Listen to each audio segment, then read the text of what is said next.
Pemirsa, pelaku pariwisata optimis Bali bisa dibuka untuk wisatawan mancanegara dengan menerapkan program Free COVID-19 Corridor atau FCC. Kepercayaan terhadap pariwisata Bali ditingkatkan lagi dengan adanya vaksinasi COVID-19 yang sedang digencarkan saat ini.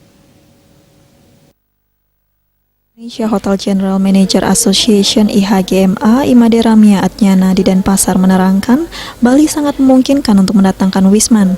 Terlebih Bali merupakan destinasi yang paling dicari pelancong saat ini. Bali bisa fokus terhadap 4 negara yaitu Australia, Jepang, Tiongkok, dan Korea untuk bisa memulai travel bubble ini. Tentu lobby-lobby mesti dilakukan agar rencana tersebut bisa terlaksana dan bukan hanya wacana.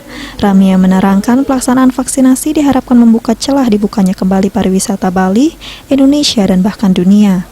Pihaknya setuju dengan pernyataan Menteri Pariwisata dan Ekonomi Kreatif Sandiaga Uno bahwa minimal 70% penduduk Pulau Dewata diprioritaskan untuk divaksin agar Bali menjadi green destination dan siap dibuka untuk pelaksanaan FCC. Menurutnya, saat ini ada 2 destinasi yaitu Nusa Dua dan Ubud yang dijadikan prioritas utama dalam penerapan FCC.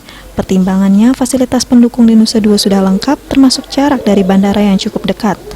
Sementara Ubud merupakan destinasi yang mengedepankan adat, seni, budaya dengan lingkungan alam yang asri yang merupakan ciri khas pariwisata Bali.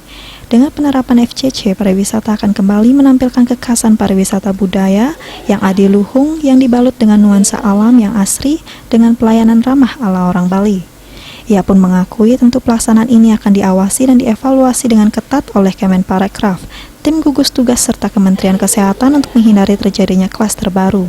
Ramia pun menyebutkan harapan para pelaku pariwisata bahwa pariwisata segera dibuka dan diperlukan timeline agar bisa melakukan strategi yang tepat di dalam mempersiapkan usahanya dibuka. Ketika pariwisata dibuka, tidak serta-merta tamu akan datang ke Bali.